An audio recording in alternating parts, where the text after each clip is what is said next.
Pour créer les objets manquants de ton véhicule que sont les roues et les éléments de direction, tu vas utiliser les outils de modélisation Spline et Surface.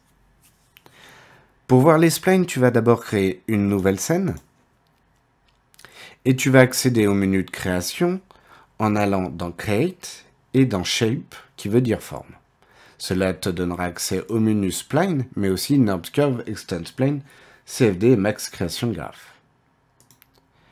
Dans les splines, tu as plusieurs propositions qui sont des formes prédéfinies pour la plupart, que tu peux modifier et régler. Mais il y a aussi la ligne qui est une forme manuelle.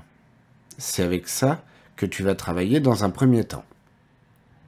Alors attention, une ligne, il ne faut pas la créer dans une vue de perspective. Pour créer une ligne, tu viens faire des clics, ce qui donne des formes angulaires.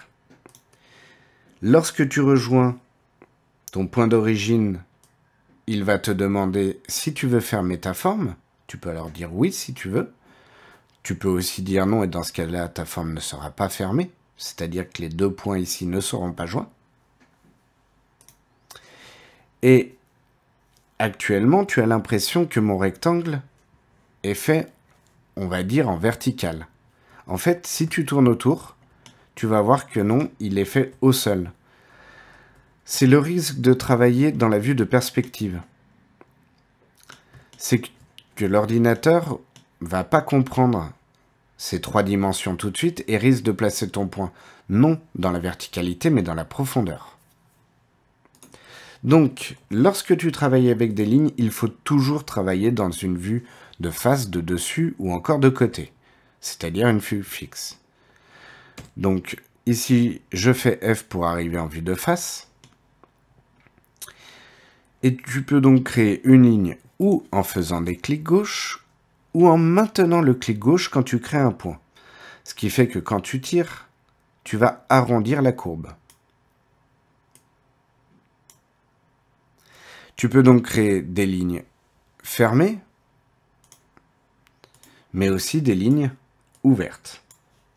Ici, je maintiens donc le clic gauche à chaque fois pour arrondir ma forme et je vais faire une sorte de spirale.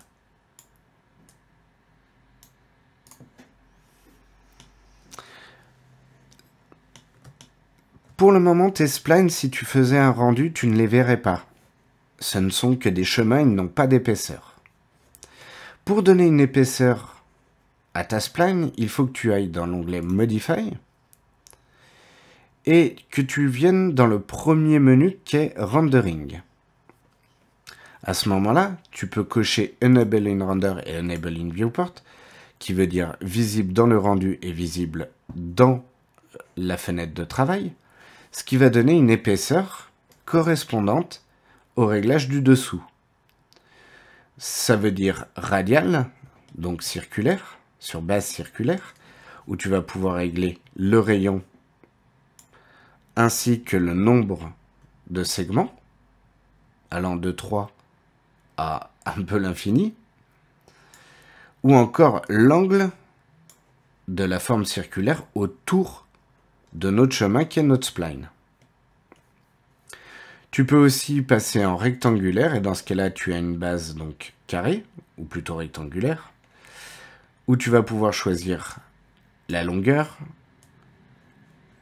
l'épaisseur, ou encore l'angle autour de ta ligne.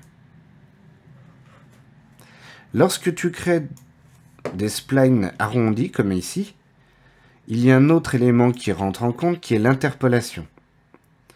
Ce n'est pas le cas sur des lignes droites, puisqu'en fait, il n'y a pas de segments dans ce cas-là.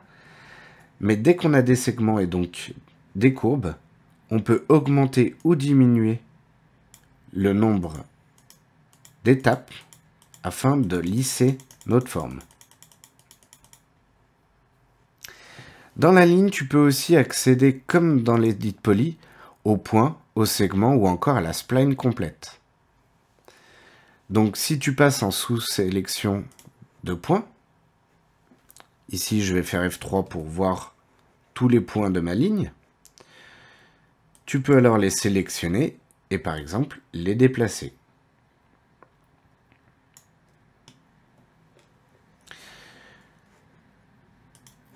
Lorsque tu crées une ligne, ici, je vais recréer une ligne carrée, quoi, avec des angles.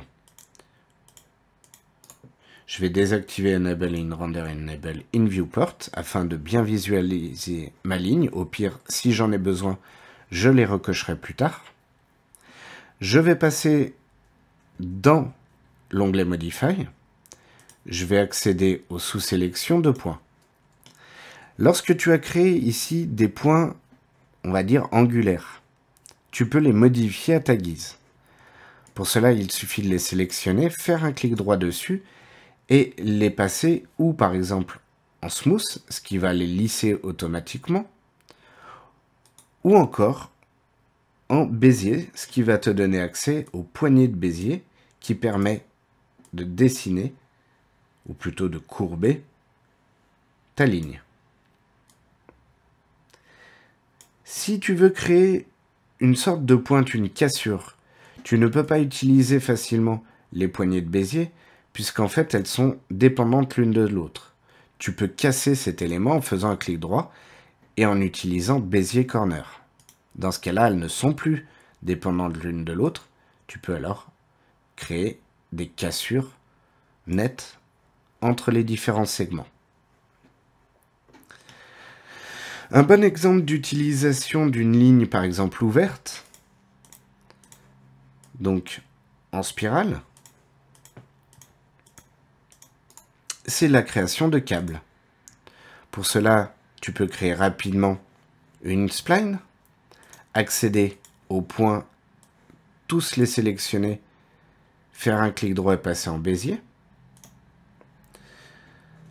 En utilisant tes axes X et Y, tu vas ajuster ta forme.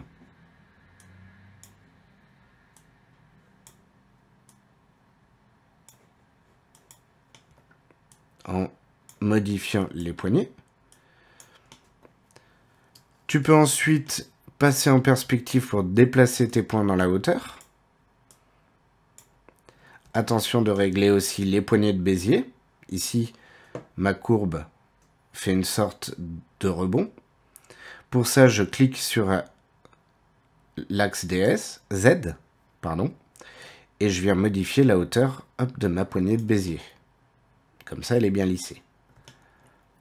Et une fois que j'ai créé la forme globale du chemin de mon câble, je n'ai plus qu'à cocher Enable in Render, Enable in Viewport, passer en radial, et venir ici modifier le rayon à ma guise, ainsi que le nombre de côtés. Alors attention de ne pas monter trop haut non plus. Un 32 peut suffire pour lisser.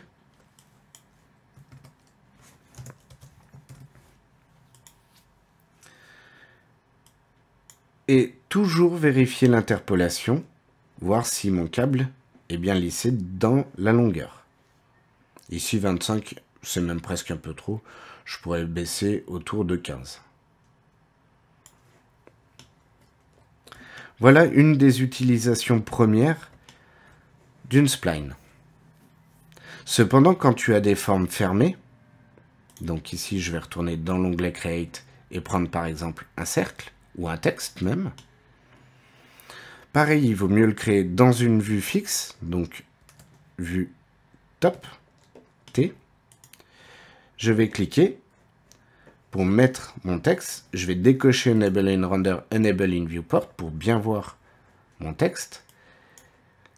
Et en descendant dans les paramètres, je vais pouvoir marquer ce que je veux. Par exemple, 3ds Max.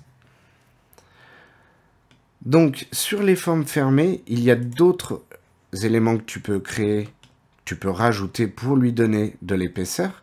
Et le premier, c'est de mettre un modificateur extrude.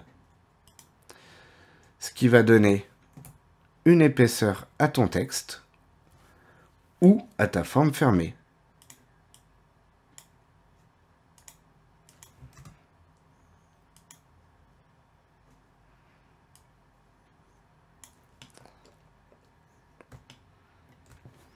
Pour revenir à notre véhicule, ici on va l'utiliser afin de créer le crochet qu'il y a devant, le petit crochet qui se trouve ici. Puis par la suite, il sera utilisé pour créer ce qu'on appelle l'outil révolution, ou encore sweep et loft, où dans tous les cas, la spline est utilisée comme base.